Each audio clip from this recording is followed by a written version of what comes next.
व्यावसायिक संगठन में आप सभी का स्वागत है। संयुक्त हिंदू परिवार व्यवसाय, आज हम इसके बारे में जानेंगे। संयुक्त हिंदू परिवार विशेष संगठन है क्योंकि ये केवल भारत में पाया जाता है। हमारे देश का सबसे पुराना स्वरूप है यह। इसका स्वामित्व एवं संचालन संयुक्त हिंदू परिवार के सदस्य करते हैं। इसका प्रशासन हिंदू कानून के द्वारा होता है। परिवार विशेष में जन्म लेने पर वह व्यक्ति व्यवसाय का सदस्य बन जाता है और 3 पीढ़ियों तक व्यवसाय का सदस्य रह सकता है। कुछ और बातें हैं कि जो संयुक्त हिंदू परिवार होता है, इसका मुखिया जो होता है वह इस व्यवसाय का नियंत्रक होता है, यानी कि नियंत्रण करता है, और हम इसे बोलते हैं कर्ता। ठीक है। सबसे बड़ी आयु का व्यक्ति परिवार का मुखिया माना जाता है। सभी सदस्यों का पूर्वज की संपत्ति पर बराबर का स्वामित्व होता है और उन्हें सह समांशी कहा जाता है। प्रत्येक व्यवसाय में सदस्यों को शासित करने की 2 प्रणालियां हैं। पहला, दया भाग प्रणाली। यह प्रणाली पश्चिमी बंगाल में प्रचलन में है। इसमें परिवार के पुरुष और स्त्री दोनों ही सदस्य सह समांशी होते हैं।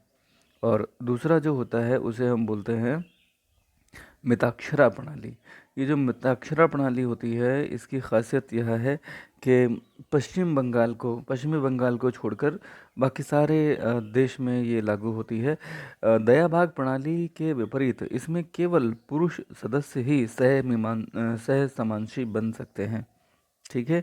तो 2 बातें हमने जानी। एक तो हमने दया भाग प्रणाली जानी, जिसमें पुरुष और महिला दोनों सह समांशी होते हैं, और मिताक्षरा प्रणाली पश्चिमी बंगाल को छोड़कर शेष भारत में लागू होती है। अब हम बात करते हैं संयुक्त हिंदू परिवार के लक्षणों की। देखिए, लक्षणों में सबसे पहले बात आती है कि निर्माण कैसे होता है। तो संयुक्त हिंदू परिवार में निर्माण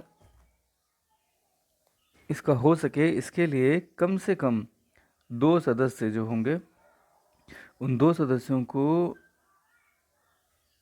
जिन्हें पैतृक संपत्ति विरासत में मिली हो, उनका होना आवश्यक है। अगर 2 सदस्य नहीं हैं तो संयुक्त हिंदू परिवार नहीं हो सकेगा। कम से कम 2 सदस्य चाहिए, और वह व्यक्ति सदस्य वही हो सकते हैं जिनको पैतृक संपत्ति विरासत में मिली हो। ठीक है। इस तरह के व्यवसाय के लिए किसी अनुबंध की आवश्यकता नहीं है। सदस्यता जन्म के कारण ही मिल जाती है। यह हिंदू उत्तराधिकार अधिनियम 1956 द्वारा शासित होता है। दायित्व की अगर हम बात करें तो कर्ता को अगर छोड़ दें तो अन्य सारे सदस्यों का जो दायित्व होता है वह व्यवसाय की सह समांशी संपत्ति में उनके अंश तक ही सीमित होता है। लेकिन जो कर्ता होता है, कर्ता उसका दायित्व कैसा होता है? असीमित। नियंत्रण की बात करें तो परिवार के व्यवसाय पर कर्ता का ही नियंत्रण होगा। सभी निर्णय वही लेगा। वही व्यवसाय के प्रबंधन के लिए भी अधिकृत होगा, और उसके निर्णयों से दूसरे सभी सदस्य बाध्य होते हैं। निरंतरता, हाँ, ये इसकी एक खासियत है कि जो एकाकी व्यापार है उसमें एकाकी व्यापारी की मृत्यु, दिवालिया या अस्वास्थ्य विभिन्न कारणों से एकाकी व्यापार कभी भी ख़त्म हो सकता है। लेकिन जो संयुक्त हिंदू परिवार है, इसमें निरंतरता का गुण पाया जाता है। कर्ता जो मुख्य नियंत्रक है, उसकी मृत्यु हो जाने के बाद भी व्यवसाय चलता रहता है, क्योंकि सबसे बड़ी आयु का अगला सदस्य कर्ता का स्थान ले लेता है, जिससे व्यवसाय में स्थिरता आती है। सभी सदस्यों की संयुक्त स्वीकृति से ही व्यवसाय को समाप्त किया जा सकता है। अगर सारे के सारे उस व्यवसाय को समाप्त करने के लिए राजी हो जाएं तो यह संभव है कि वह संयुक्त हिंदू परिवार अपना बिजनेस करना छोड़ दे। 1-2 बातें और हैं इसकी फीचर्स में। नाबालिग सदस्य, व्यवसाय में व्यक्ति का प्रवेश संयुक्त हिंदू परिवार में जन्म से हो जाता है, इसलिए नाबालिग भी व्यवसाय के सदस्य हो सकते हैं। तो हमने अभी इसके लक्षण जाने, अब हम इसके कुछ गुण जान लेते हैं। गुणों में पहला है प्रभावशाली नियंत्रण। देखिए, प्रभावशाली नियंत्रण इसलिए हो जाता है इसमें क्योंकि कर्ता के ही पास समस्त निर्णय लेने के अधिकार होते हैं। इसके सदस्यों में पारस्परिक मतभेद नहीं होता, क्योंकि उनमें से कोई भी उनके निर्णय लेने के अधिकार में हस्तक्षेप करने की स्थिति में नहीं होता, और जब स्थिति में नहीं होता तो हस्तक्षेप करता भी नहीं है। ठीक है। तो निर्णय भी शीघ्र लिए जा सकते हैं। ओके, स्थायित्वकर्ता की मृत्यु के बाद भी व्यवसाय चलता रहता है, उसकी स्थिति पर कोई प्रभाव नहीं पड़ता। तो यहाँ पर ये संयुक्त हिंदू परिवार जो है वह इसलिए स्थायी रहता है कि कर्ता के बाद सबसे अधिक आयु वाला जो भी व्यक्ति होगा वह उसका स्थान ले लेगा, और बिजनेस की जो निरंतरता है उस पर कोई खतरा नहीं होगा। ठीक है। सदस्यों का सीमित दायित्व, कर्ता को छोड़कर अन्य सभी सह समांशियों का दायित्व सीमित होता है, और उनके जोखिम और जो भी उनका दायित्व है वह उनके समांश तक ही सीमित होता है। अभी आपने पढ़ा कि जो संयुक्त हिंदू परिवार है उसमें दया भाव और मिताक्षरा दो तरह के बिजनेस संगठन या बिजनेस स्वरूप पाए जाते हैं। तो इसका मतलब यह हुआ कि जो दया भाव है, दया भावी, उसमें आप देखते हैं कि महिलाएं पुरुष दोनों को अधिकार मिलता है। तो क्या संयुक्त हिंदू परिवार में लिंग समानता है? इसकी वास्तविकता को चलो हम चेक करते हैं। देखिए, हिंदू उत्तराधिकार संशोधन बिल जो है 20 दिसंबर 2004 को प्रस्तुत किया गया था।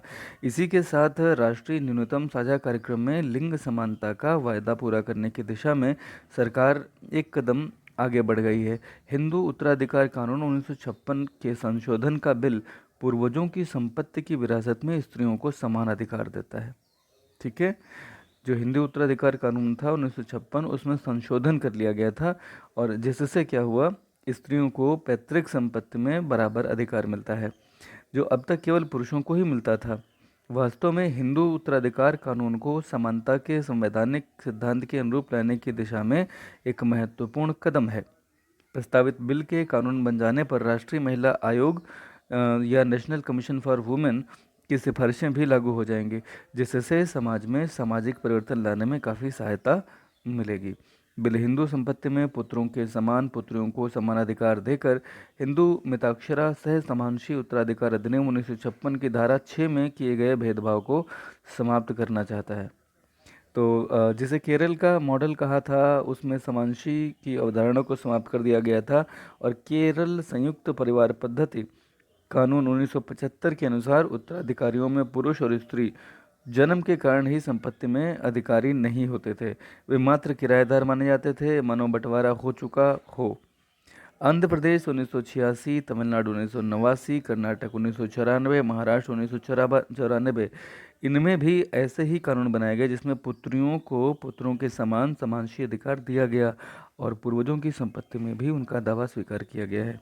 तो स्त्रियों के तथाकथित समानाधिकार का मुद्दा केवल कमजोर वर्ग को समानता प्रदान करना ही नहीं है, बल्कि भारतीय समाज की आधुनिकता का मापदंड है, और ये हमारी सभ्यता की उदार प्रकृति है। लेख E.C. थॉमस के आलेख दी रोड टू जेंडर इक्वलिटी से आभार लिया गया है। इस लेख को देखने के बाद आप अंदाज़ा लगा सकते हैं कि भारतीय संस्कृति और सभ्यता किस तरह से महिलाओं को समान अधिकार देने के लिए प्रयासरत है। इसे वास्तविक आधुनिकता कहा जा सकता है। ये बहुत ही बेहतरीन और स्वागत योग्य कदम रहा है भारत सरकार का। बस ज़रूरत इसे अमल में लाने की है, और उम्मीद करते हैं कि ये अमल में आएगा। हम बात करते हैं कुछ और गुणों की। जो अंतिम गुण है संयुक्त हिंदू परिवार का, वह है निष्ठा और सहयोग में वृद्धि। देखिए, व्यवसाय के समस्त लोग, परिवार के सदस्य मिल करके इस बिज़नेस को चलाते हैं, तो एक दूसरे के प्रति निष्ठावान होना स्वाभाविक है। चूँकि कर्ता घर का सबसे बड़ा चढ़ा व्यक्ति होता है, तो उसके निर्णयों में भी सबको समान रूप से निष्ठा होती है, और वह उसमें सहयोग करते हैं। सीमाओं की बात कर लेते हैं जल्दी से।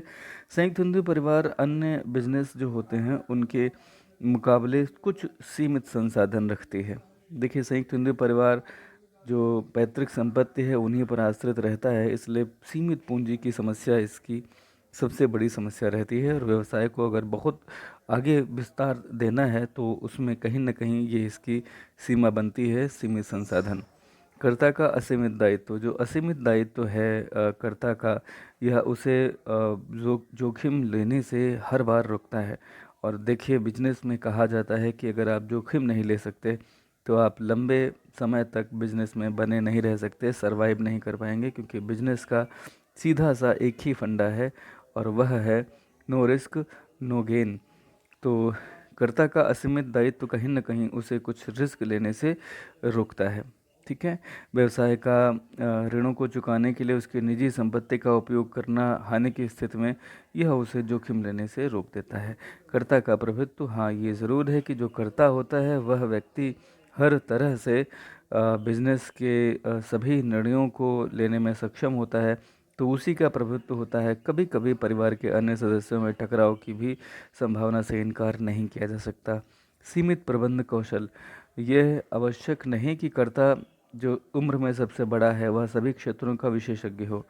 उसके मूर्खतापूर्ण निर्णयों के परिणाम पूरे बिजनेस को भुगतने पड़ सकते हैं। यदि वह प्रभावी निर्णय ले सकता हो तो ऐसी स्थिति में वित्त संबंधी समस्याएं उत्पन्न नहीं होंगी। लेकिन अगर वह इस स्थिति में हुआ, तो हम बात कर रहे थे कि संयुक्त हिंदू परिवार में जो कर्ता होता है उसकी अपनी सीमाएं होती हैं निर्णय लेने की, योग्यता की।